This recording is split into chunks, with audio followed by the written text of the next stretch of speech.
Bienvenidos a su noticiero informativo científico UNAV. Para esta ocasión estaremos hablando acerca de los vibrios y Campylobacter.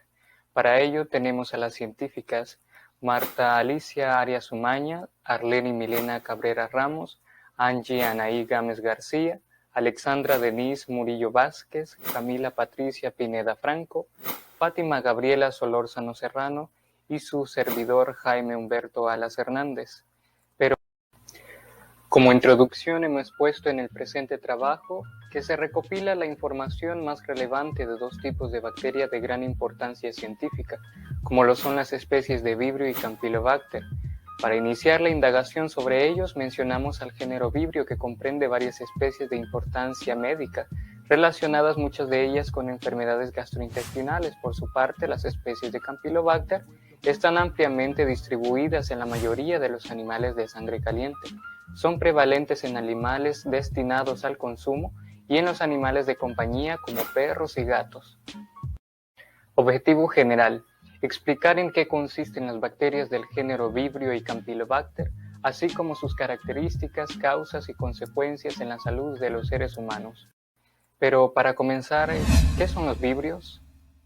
Así es, con gusto, tal como lo mencionas, Vibrio es un género de bacterias gram-negativas, perteneciente al orden de los vibrionales, de las gamas proteobacterias con forma de bacilos.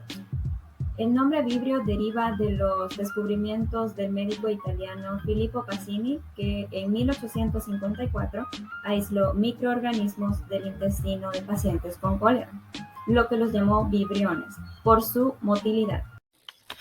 Las bacterias Vibrio existen naturalmente en ciertas aguas costeras y están presentes en concentraciones mayores entre los meses de mayo y octubre. Cuando las temperaturas del agua son más altas, varias de las especies de Vibrio son patógenas. ¿Conocías que el género Vibrio son bacilos gram-negativos que miden de 2 a 3 micras, son curvos, tienen movilidad gracias a la presencia de un flagelo polar, son anaerobios facultativos y resisten medios alcalinos y salinos? Dentro de las especies de Vibrio, 16 son patógenas, pero en esta ocasión nos enfocaremos en 3 tipos, iniciando por el Vibrio cholerae. Es una bacteria gram-negativa con forma de bastón curvo. Pertenece al género Vibrio, que provoca el cólera en humanos. Estas bacterias se pueden encontrar en el tubo digestivo. Además, en las microvellosidades de las células epiteliales de los intestinos. Estas secretan una toxina que causa un aumento de la cantidad de agua que liberan las células que recubren a los intestinos, provocando una diarrea intensa. Alimentos que producen cólera está el agua contaminada, frutas, verduras mal lavadas, mariscos.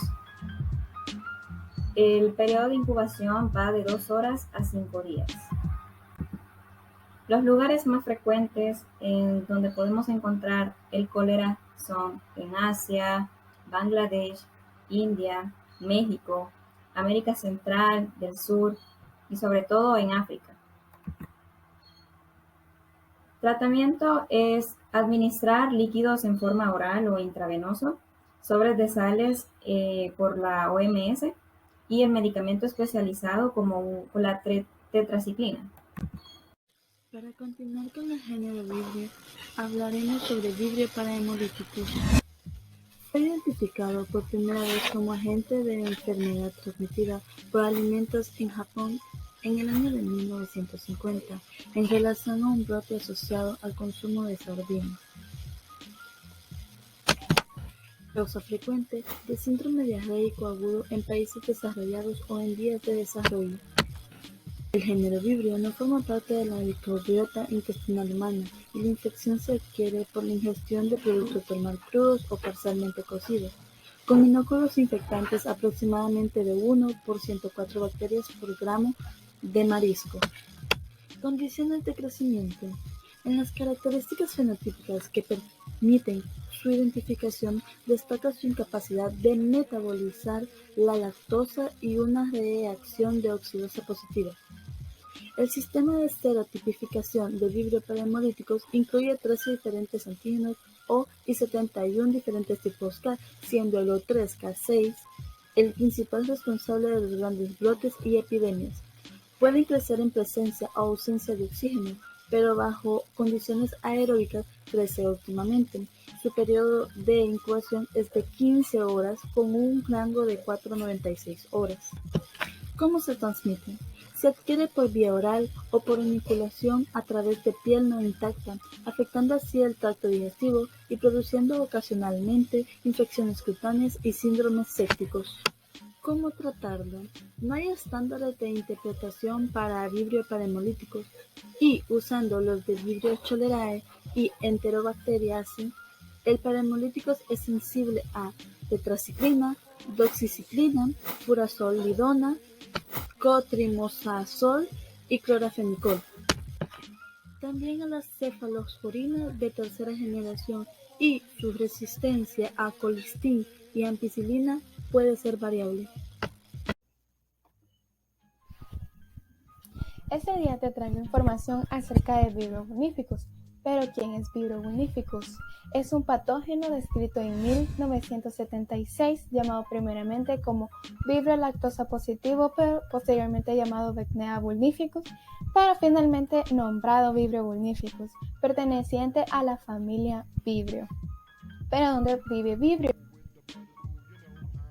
Es una bacteria común en el agua, en estuarios de climas tropicales. También se pueden encontrar y transmitirse a través de ostiones, almejas, ostras, y los pescados juegan un papel muy importante de transmisión de agentes etiológicos.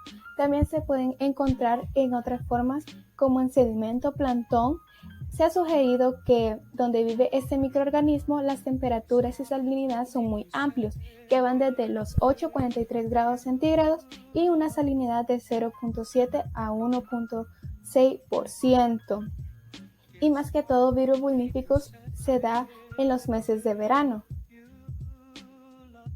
Las personas que están expuestas a contraer una infección por Vibrio vulnificus puede ser a través de 3 formas: por ingestión por medio de alimentos que vienen provenientes del medio marino y esos se encuentran contaminados, o por una herida abierta que entra en contacto con el agua del mar y esa se encuentra contaminada. También por una herida, pero esta herida se da dentro del medio marino. Las personas que tienen condiciones inmunocomprometidas o enfermedades crónicas que sufren una infección por Vibrio vulnificus presentarán síntomas como fiebre, escalofríos, niveles de fierro elevado en suero, hasta la disminución de la presión sanguínea, llegando así a un shock séptico. Esto puede ser muy peligroso para sus vidas e incluso podría causar hasta la muerte.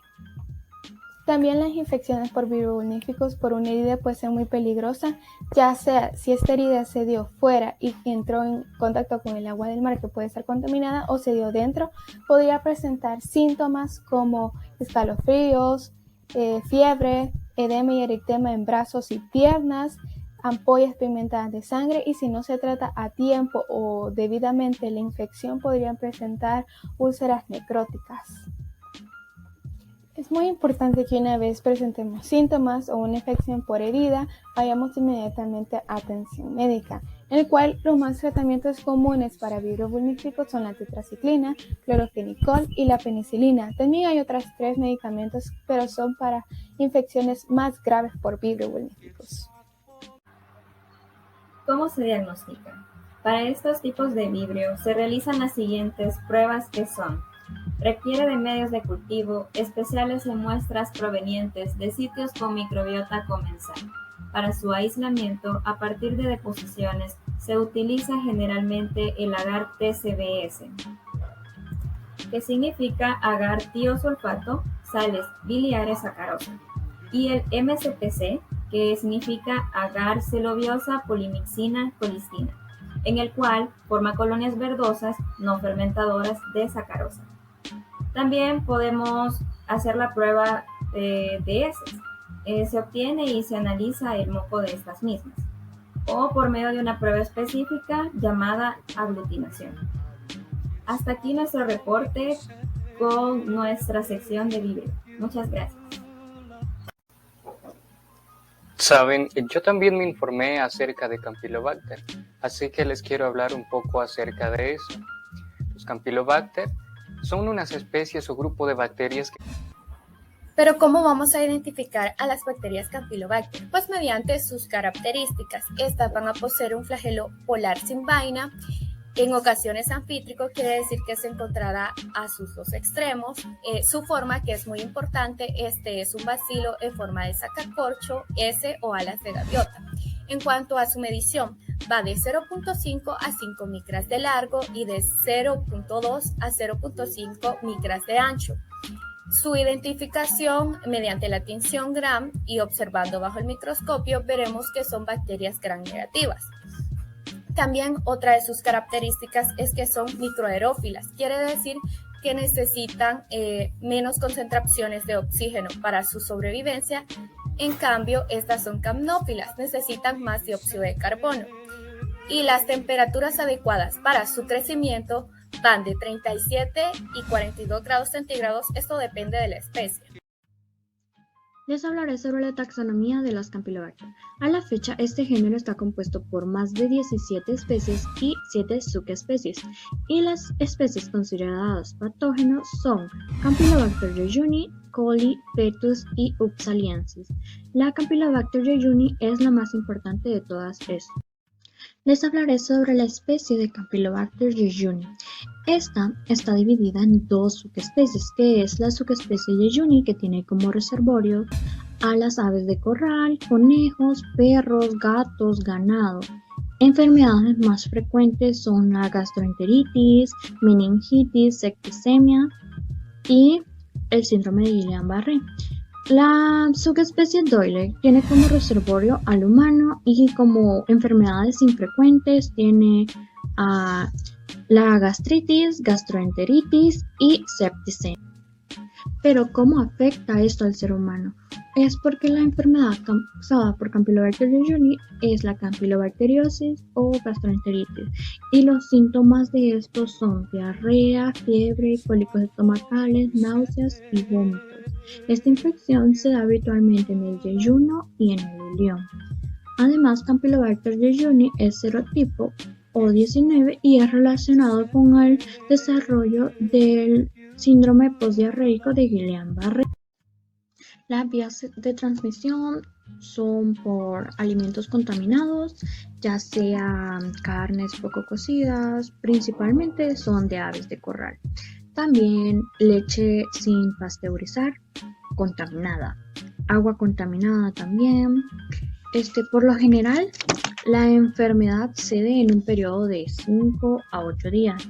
Suele ser susceptible a la eritromicina, aunque en la mayoría de los casos se resuelven sin tratamiento alguno, aunque a veces sí se dan complicaciones. Algunas de las complicaciones. Las complicaciones de la infección por Campylobacter pueden incluir colitis ulcerativa aguda, síndrome de Guillain-Barré, artritis reactiva, meningitis y artritis séptica. Les presento a Campylobacter coli. Esta es otra especie de Campylobacter patógena. Esta bacteria va a crecer a 42 grados centígrados. Nos va a causar generalmente enterocolitis. Esta es una inflamación al nivel del tracto digestivo, especialmente de nuestro intestino grueso, que por lo general nos va a ocasionar un cuadro diarreico. Este cuadro diarreico por enterocolitis puede ser de dos tipos: inflamación grave, o quiere decir la diarrea crónica. Este se va a diferenciar del asintomático, ya que la persona va a presentar heces sanguinolentas y un cuadro febril. En cambio, en la diarrea asintomática, la persona va a presentar heces acuosas sin presencia de leucocitos o sangre. También la Campylobacter coli nos va a ocasionar la campylobacteriosis. Quiere decir que esto se dará a través de la ingesta de alimentos de origen animal contaminados por esta bacteria o por el contacto, ya sea por animales de corral o cerdos. La vía de transmisión es oral. Ahora bien, la Campylobacter coli se encuentra en la microbiota normal de algunos animales, mas sin embargo puede ser patogenia para ellos. Su reservorio preferido es el de los cerdos.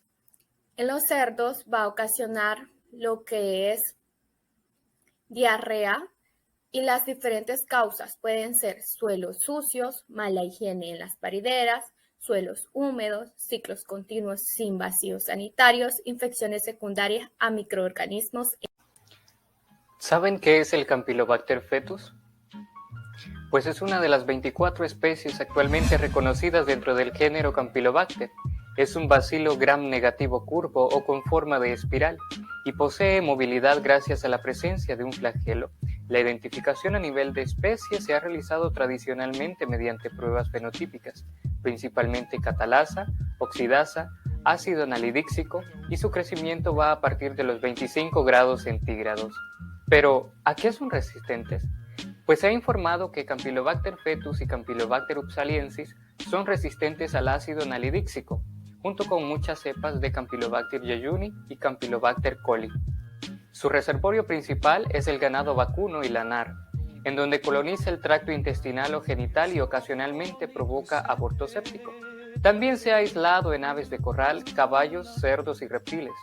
La infección humana es infrecuente, aunque afecta principalmente a pacientes inmunocomprometidos, ancianos y neonatos. Su modo de transmisión se da a través de lácteos como la leche, el queso, las carnes rojas o las carnes blancas como las aves, y el agua contaminada. Les hablaré sobre la última bacteria patógena, la cual lleva por nombre Campylobacter upsaliensis. ¿Qué son las Campylobacter upsaliensis? Es una catalasa negativa, lo que la distingue de otras especies de Campylobacter que son catalasa positiva. Esta especie también se considera termotolerante, habiéndose demostrado que crece en cultivo a 42 grados centígrados. ¿Dónde se encuentra? Se encuentra en todo el mundo y es una causa común de campilobacteriosis en humanos, así como de gastroenteritis en perros.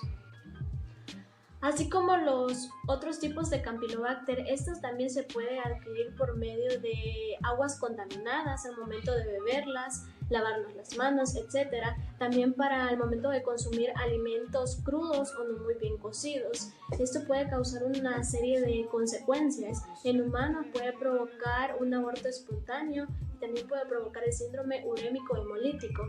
Este da problemas en los riñones asociado a una alteración en las células de la sangre. En el lado de los animales puede provocar en el tracto gastrointestinal, lo cual lo daña y también daña las células epiteliales gastrointestinales. ¿Cómo nos podemos infectar?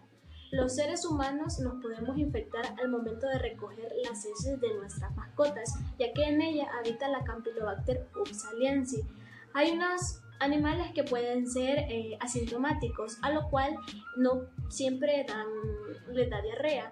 Y eso no quiere decir que la bacteria no esté ahí. Lo que debemos de hacer es tomarla, recogerla con cuidado y realizar los aseos necesarios que se necesitan, como el lavarse las manos para que la bacteria se pueda eliminar. ¿Qué datos clínicos podemos decir sobre la bacteria? La Campylobacter upsaliensis sigue siendo relativamente desconocido en el ámbito de la microbiología clínica. Esta rara vez se aísla en el laboratorio clínico y por lo tanto es poco conocida entre los médicos. Este reconocimiento insuficiente se debe al hecho de que la Campylobacter upsaliensis es sensible a los antibióticos que se usan de forma rutinaria en los medios selectivos para Campylobacter. ¿Cuáles son los síntomas de este tipo de Campylobacter? Todas las Campylobacter poseen los mismos síntomas, los cuales son, en humanos, da fiebre, diarrea, suave, a veces cremosa, deshidratación, la diarrea puede presentar sangre y mucosidad, pérdida de condición corporal. Y en los animales puede dar diarrea acuosa, vómito, calambres abdominales, letargo y fiebre. El medio de cultivo para cualquiera de las subespecies de Campylobacter es el mismo. El BD Campylobacter agar Butzler y el BD Campylobacter agar Skyrow son medios para el aislamiento de las especies Campylobacter a partir de muestras fecales humanas. Debido a la presencia de cefazolina, El crecimiento de determinadas cepas de Campylobacter fetus se puede dar en él. En conclusión, podemos decir que gracias a todo lo anterior podemos interpretar la existencia de dos tipos de bacterias, las cuales llevan por nombre Vibrio y Campylobacter.